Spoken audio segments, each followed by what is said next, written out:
नमस्कार दोस्तों, आज के वीडियो में हम बात करेंगे बाराबंकी जिले के टॉप 5 प्रभावशाली नेता के बारे में। नंबर 1, प्रियंका सिंह रावत। प्रियंका सिंह रावत का जन्म बरेली जिले में हुआ। उनके पिता उत्तम Ram Singh block development officer थे। ग्रामीण क्षेत्रों के विकास से जुड़े पिता के कार्यक्षेत्र का असर प्रियंका पर बचपन से पड़ा था। प्रियंका को भी किसान, खेती जैसे विषयों पर काफी रुचि रहती। प्रारंभिक शिक्षा बरेली से पूरी करने के बाद प्रियंका ने रुहेलखंड विश्वविद्यालय से इतिहास और राजनीतिक शास्त्र से बीए और राजनीति शास्त्र से एमए किया। विश्वविद्यालय में पढ़ाई के दौरान ही प्रियंका अखिल भारतीय विद्यार्थी परिषद से जुड़ गई थी।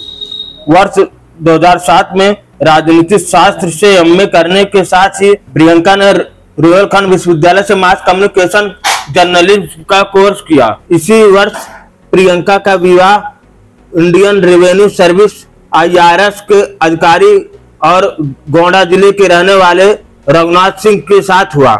वर्तमान में रघुनाथ आयकर विभाग में ज्वाइंट कमिश्नर पद पर तैनात हैं। नंबर 2, अरविंद सिंह गोप। अरविंद सिंह गोप का जन्म बाराबंकी जिले में हुआ। वह छात्र राजनीति से अपनी राजनीतिक करियर की शुरुआत की। एक दौर में वह समाजवादी पार्टी के बड़े नेता बन गए।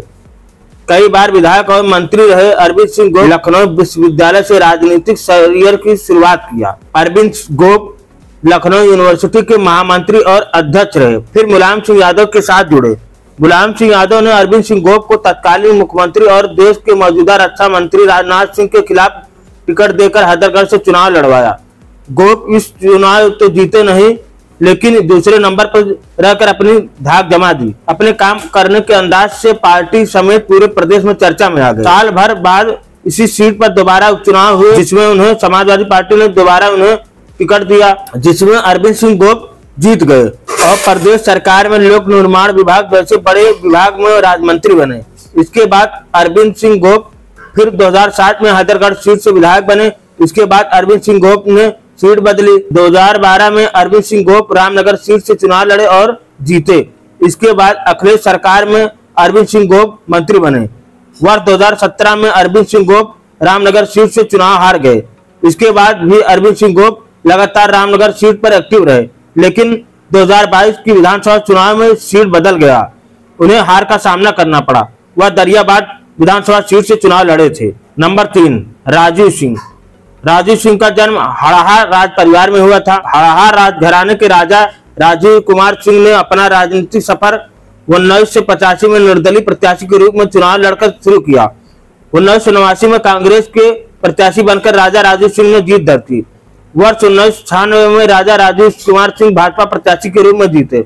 वर्ष 2002 में पुनः भाजपा के टिकट पर चुनाव लड़कर विधानसभा में पहुंचे। राजा राजीव कुमार सिंह वर्ष 2007 में सपा के टिकट पर विधानसभा जीता।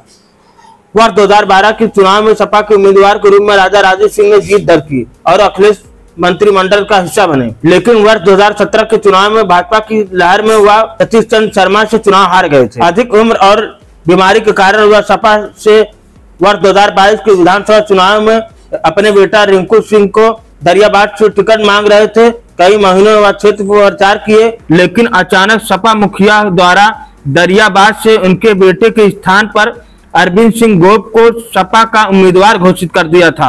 वह काफी नाराज हो गए थे। नंबर 4, राम सागर रावत। राम सागर रावत का जन्म 13 जुलाई 1951 को हैदरगढ़ तहसील के बानी कोडर ब्लॉक के धनौली खास गांव में हुआ। उनके पिता का नाम भभूति था। वर्ष 1968 में उन्होंने व्यक्तिगत परीक्षार्थी के रूप में हाई स्कूल परीक्षा पास की और सन 1969 में उनकी शादी हो गई। सन 1972 में उन्होंने BTC किया और शिक्षण कार्य में लग गए।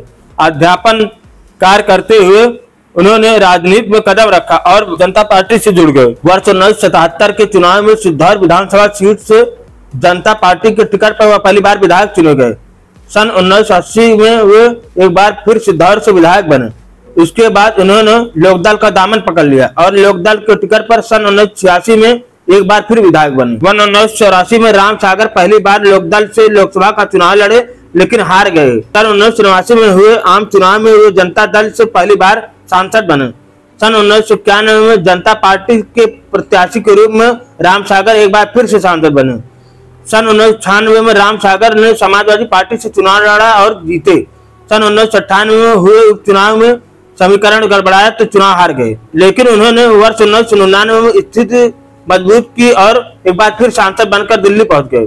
राम सागर को कभी भी इस बात का मलाल नहीं रहा कि 3 बार विधायक और 4 बार सांसद होने के बाद भी पार्टी के प्रमुख नेताओं ने उनको कभी भी प्रदेश और देश के कैबिनेट में जगह नहीं दी। एक दशक पूरे जब जिले में कद्दावर नेता बेनी प्रसाद और मुलायम सिंह खटपट हुई तो बेनी प्रसाद सपा से किनारा कर लिया, लेकिन राम सागर डटे रहे।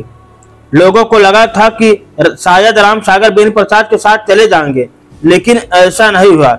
साल 2004 और 2009 में राजनीतिक स्थितियां बदल गई। राम मंदिर और बसपा की सोशल इंजीनियरिंग के चलते समीकरण बदल गए, लिहाजा वर्ष 2004 और 2009 में हुए चुनाव में राम सागर परास्त हो गए। लगातार 2 चुनाव हारने के बाद पार्टी में उनको लेकर विरोध शुरू हो गया, उनके विरोधी आगे आ गए, लिहाजा वर्ष 2014 में पार्टी ने उनका टिकट काट दिया। टिकट काटे जाने के बाद भी राम सागर निराश नहीं हुए, उन्होंने सक्रियता बनाए रखी, साथ ही हाईकमान के संपर्क बनाए रखा था, जिसका नतीजा हुआ कि पार्टी ने उन्हें वर्ष 2019 में उन पर भरोसा जताते हुए उन्हें प्रत्याशी बनाया था, लेकिन इस चुनाव में भी उन्हें हार का मुंह देखना पड़ा। नंबर 5, सुंदरलाल दीक्षित। सुंदरलाल दीक्षित का जन्म बाराबंकी जिले में हुआ। सुंदरलाल दीक्षित ने हैदरगढ़ में सबसे पहले वर्ष 1977 में निर्दलीय प्रत्याशी के रूप में चुनाव जीता था। भाजपा के गठन होते ही श्री दीक्षित ने अटल बिहारी वाजपेयी से प्रभावित होकर भाजपा ज्वाइन की थी। वर्ष 1980 में उन्होंने भाजपा से चुनाव लड़ा मगर जीत नहीं सके थे। इसके बाद वर्ष 1985 में वह फिर कांग्रेस के सुरेंद्र नाथ अवस्थी से चुनाव हार गए।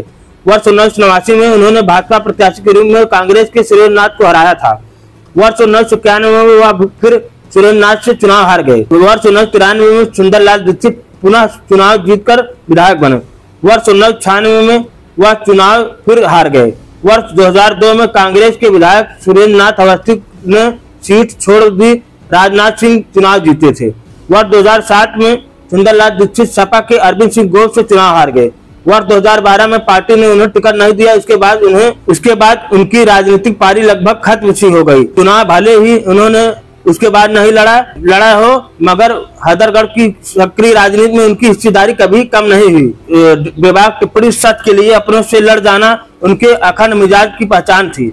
यही कारण है कि कभी इन्होंने अपनी ही पार्टी की सांसद प्रियंका सिंह रावत के खिलाफ आवाज बुलंद की थी। वर्ष 2017 के टिकट बंटवारे से नाखुश होकर वह लखनऊ के प्रदेश अध्यक्ष की कार के सामने लेट गए थे। आज की वीडियो में इतना ही, मिलते हैं नई जानकारी के साथ, तब तक के लिए जय हिंद। यदि हमारे चैनल पर पहली बार आए हैं वीडियो को जरूर लाइक करें, चैनल को जरूर सब्सक्राइब करें।